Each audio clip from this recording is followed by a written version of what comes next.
Welcome back to city news.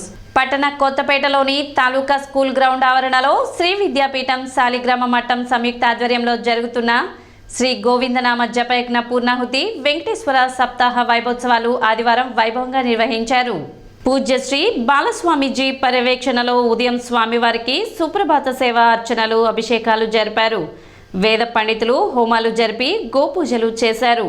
మహాపూర్ణాహుతి నిర్వహించారు. బాలస్వామిజీ సహస్ర దీపాలంకరణ సేవ నిర్వహించి దాని విశిష్టతను స్వామివారికి అభిషేకం చేస్తున్న వేద పండితులు తెలిపారు. భక్తులు అధిక సంఖ్యలో పాల్గొని స్వామివారిని దర్శించుకుని పూజలు జరిపారు. కార్యక్రమంలో మఠం trust chairman Namburu Venkata Krishnamurthy, secretary Uppala Nageswararao, joint secretary Ramanaiah పాల్గొన్నారు. ఈ 7 రోజులు స్వామి సేవా భాగ్యం జరుగుతూ ఉంటే ఒంటికి ఒకసారి పులతో పాటు పుష్కరుగాక ఆ స్వామి దర్శన చెప్పండి. అనాయాసేన మరణం నీ పాదానికి. బాలస్వామి వారు కూడా ఆ అనుగ్రహాన్ని పుష్కలంగా పొందినటువంటి వారు ఆద్యంతం ఇటు సంప్రదాయం తప్పలే. బ్రహ్మశ్రీ డాక్టర్ బాచంపల్లి సంతోష్ కుమార్ శాస్త్రి గారిచే వెంకటాచల మహత్యము ప్రవచనామృతాన్ని ఎంతో అద్భుతంగా ఎంతో వైభవంగా ఆ స్వామివారు వారి కంఠము ద్వారా అందరికీ అందించారు. ఎన్నో జన్మల పుణ్యఫలం ఉంటేనే అటువంటి భాగ్యము ఆ స్వామి మనకి కలిగిస్తారు. పరమాత్ముడి యొక్క కృప మనకి ఎప్పుడు ఏ విధంగా ఎలా కలుగుతుందో కూడా చెప్పలేము. చాలా గొప్పది. ఇప్పుడు చక్రస్నానం జరిగేటప్పుడు బాచంపల్లి వారు మేము అక్కడే కూర్చున్నాము. స్థానిక చిన్నరావూరులోని సత్యనారాయణ పార్క్ నందు ఆదివారం మొక్కలు నాటే కార్యక్రమాన్ని నిర్వహించారు. నట్రాజ్ జ్యువెలరీస్ అధినేత కొత్తమాస కుమార్ ₹1,00,000 విలువ చేసే మొక్కలను పార్క్ అభివృద్ధిలో భాగంగా అందించగా వాటిని ఆదివారం నాటి కార్యక్రమం నిర్వహించారు. మున్సిపల్ చైర్పర్సన్ తాడిపోయిన రాధిక ముఖ్య అతిథిగా పాల్గొని ఈ కార్యక్రమాన్ని చేపట్టారు. పార్కులో పచ్చదనాన్ని పెంచేందుకు కొత్తమాస కుమార్ మొక్కలను అందించడం అభినందనీయమని ఆమె అన్నారు. తెనాలి ప్రాంతంలో వారు అందిస్తున్న సేవలను చైర్పర్సన్ రాధిక కొనియాడారు.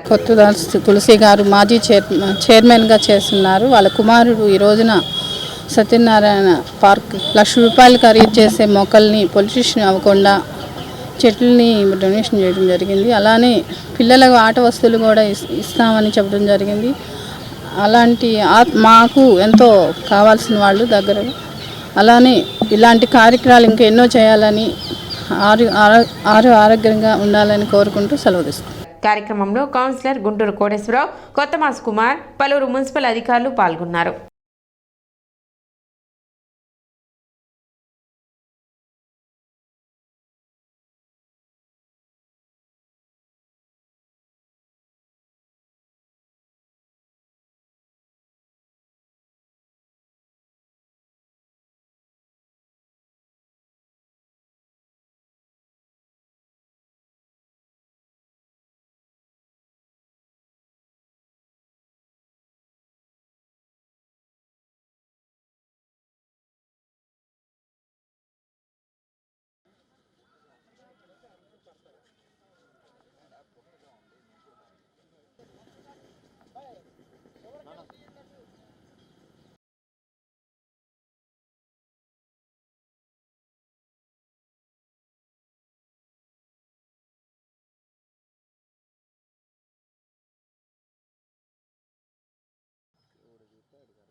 గతంలో కొత్తమల్ తులసిదాస్ గారి అబ్బాయి కుమారు కేటీడీ అని బంగారు షాపు అయినా వీళ్ళు ఎంత సంపాదించినా దాంట్లో నుంచి పావలా తీసి పేద ప్రజలకి ఏదో ఒక రూపాయన ఖర్చు పెడతాం జరుగుతుంది.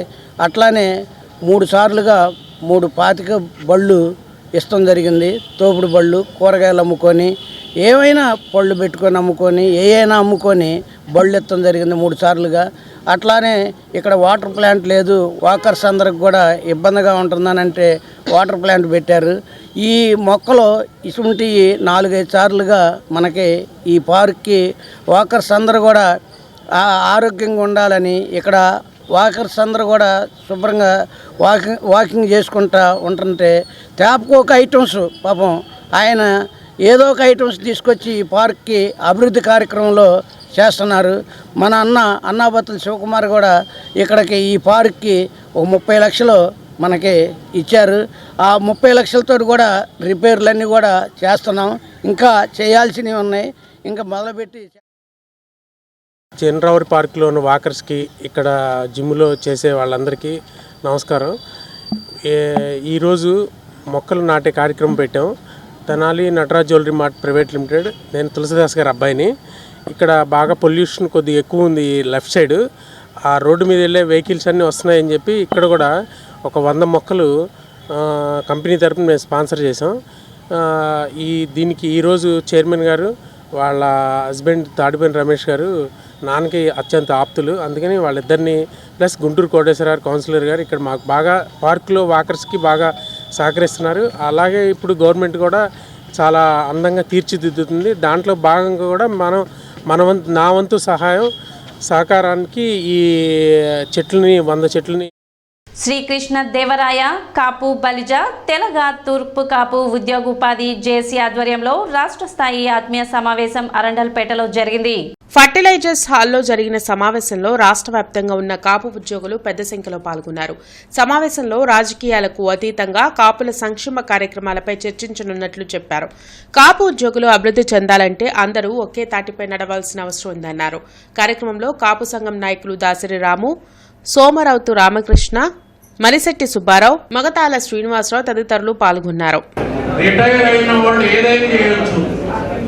అది అందుకు చెప్తున్నా. ఏమంటే మన టైం మనం ప్లాన్ చేసుకోవచ్చు. ఉద్యోగం అప్పుడు పడదు. నేను చాలాసార్లు మరి రాజకీయం వద్దన్నారు కాబట్టి 2 మొక్కలు అసలు రాజకీయ రంగం లేని, రాజకీయ రంగు లేని రంగం ఉన్నదా ఈనాడు? అసలు రాజకీయం లేని ఏ రంగం ఉంది? సో రాజకీయం ఉండాలి మన బ్యాక్గ్రౌండ్లో. అందుకని నేను ఉద్యోగం చేసేటప్పుడు కూడా రాజకీయం చేసినా మీకు మనం చేస్తున్నా. ఎందుకు రాజకీయం అంటే అది రాజకీయం కాదు, మనం ఎగ్జిస్ట్ అవడానికి ఒక రంగం ఉండాలి. అదే రాజకీయ రంగం. కేంద్ర ప్రభుత్వ తీరుకి నిరసనగా ఈ నెల 16వ తేదీన గ్రామీణ పారిశ్రామిక సమ్మె చేపట్టనున్నట్లు కార్మిక రైతు సంఘాల ఐక్యవేదిక తెలిపింది. వ్యవసాయం, పరిశ్రమలు, అటవీ సంపద, రవాణా, బ్యాంకులు, ఎల్ఐసి తదితర సంస్థలన్నింటినీ అదానీ, అంబానీలకు అప్పచెపుతుందని సంఘ నేతలు ప్రసాద్, దండా లక్ష్మీనారాయణ, అజయ్ కుమార్ తెలిపారు. స్వామినాథన్ కమిటీ సిఫారసులు అమలు చేయాలని వారు డిమాండ్ చేశారు. 16న జరిగే సమ్మెను జయప్రదం చేయాలని పిలుపునిచ్చారు.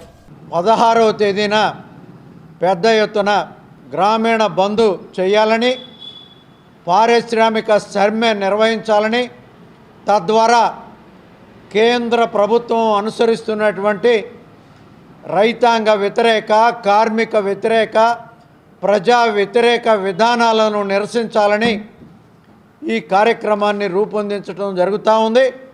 ఈ సమ్మెను విజయవంతం చేయడం ద్వారా కేంద్ర ప్రభుత్వం, నరేంద్ర మోడీ ప్రభుత్వం అధికారంలోకి వచ్చిన తర్వాత దాదాపు ఈ 10 సంవత్సరాల కాలంలో వారు చెప్పినటువంటి ఏ వాగ్దానాన్ని అమలు చేయలేదు. ఈ రాష్ట్రంలో అధికారంలో ఉండేటువంటి వైఎస్ఆర్ పార్టీ, జగన్మోహన్ రెడ్డి 3 ముక్కలాట ఆడుతున్నాడు ఈ రాష్ట్ర ప్రజానీకాన్ని మోసం చేస్తూ. అదే సందర్భంలో ట్రాన్స్పోర్ట్ రంగానికి సంబంధించి కూడా హిట్ అండ్ రన్ పేరుతో చిన్న చిన్న పొరపాట్లు చేసిన వాళ్ళను కూడా పర్మనెంట్ శిక్షలు విధిస్తూ కనీసం ట్రాన్స్పోర్ట్ కార్మికులకు ఎటువంటి రక్షణ లేకుండా చేసే చట్టాలను వ్యతిరేకిస్తూ జరిగే ఈ సమ్మెలో కార్మికులు, రైతులు పెద్ద సంఖ్యలో పాల్గొని జయప్రదం చేయాలని, అదేవిధంగా కేంద్ర ప్రభుత్వం ప్రకృతి వనరులను, అదేవిధంగా సహజ వనరులన్నింటినీ కార్పొరేట్లకు అన్నిటి దోచిపెడుతుంది. కాబట్టి ఈ విధానాలకు వ్యతిరేకంగా జరిగే సమ్మెలో ప్రజలందరూ పాల్గొని దేశ సంపదను కాపాడుకునే విధంగా బీజేపీ అనుసరిస్తున్న ప్రజా వ్యతిరేక, కార్మిక, రైతాంగ వ్యతిరేక విధానాలను తిప్పికొట్టే విధంగా అందరూ కృషి చేయాలని చెప్పేసి ఈ సమ్మె సందర్భంగా విజ్ఞప్తి చేస్తున్నారు. ఆంధ్రప్రదేశ్ సంచార, అర్ధ సంచార విముక్త జాతుల ఐక్యవేదిక సమావేశం అరండల్పేటలో జరిగింది. సంచార జాతుల రాజకీయ భవిష్యత్పై రౌండ్ టేబుల్ సమావేశంలో చర్చించారు. సంచార జాతులను రాజకీయ పార్టీలు ఓటు బ్యాంకుగా వినియోగించుకుంటున్నాయని, కానీ వారి అభివృద్ధికి ఎలాంటి కృషి చేయడం లేదన్నారు. రానున్న ఎన్నికల్లో సంచార జాతుల జనాభా నిష్పత్తి ప్రకారం సీట్లు కేటాయించాలని డిమాండ్ చేశారు. సంచార, విముక్త జాతుల సంఘాలకు ప్రాధాన్యత ఇచ్చే పార్టీలకు తమ పూర్తి మద్దతు తెలియజేస్తామన్నారు. కార్యక్రమంలో సంచార జాతుల JAC convener Mallikarjunarao, SV Gopal, Lokeswararao, Srinivasarao తదితరులు పాల్గొన్నారు. రాబోయే ఎలక్షన్స్లో మా యొక్క జాతుల్ని ఏ రాజకీయ పార్టీ అయితే గుర్తించి మమ్మల్ని సానుకూలంగా మా యొక్క స్థితిగతులను మెరుగుపరచడం కోసంగా మా యొక్క డిమాండ్స్ని ఇంప్లిమెంటేషన్ చేస్తామని వాళ్ళ మేనిఫెస్టోలో పెడతారో అలాంటి పార్టీకి ఊకుమ్మడిగా మేము అన్ని రాజకీయ పార్టీల్లో ఉన్నటువంటి వాళ్ళందరం కూడా ఊకుమ్మడిగా రాజీనామా చేసి ఆ యొక్క రాజకీయ పార్టీకి మద్దతు తెలపడం కోసంగా ఈరోజు రాష్ట్ర వ్యాప్తంగా ఉన్నటువంటి ముఖ్యమైనటువంటి సంచార జాతుల్లో ముఖ్య రాష్ట్ర అధ్యక్షులతో కూడినటువంటి రౌండ్ టేబుల్ సమావేశాన్ని ఏర్పాటు చేయడం జరిగింది. సిటీ న్యూస్ ముగించే ముందు ముఖ్యాంశాలు మరోసారి.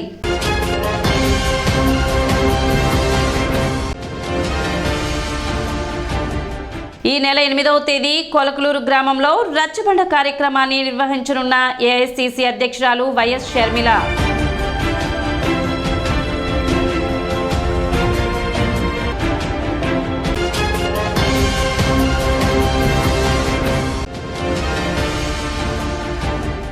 ఆదివారం వైభవంగా ముగిసిన శ్రీ వెంకటేశ్వర స్వామి సప్తాహ మహోత్సవాలు.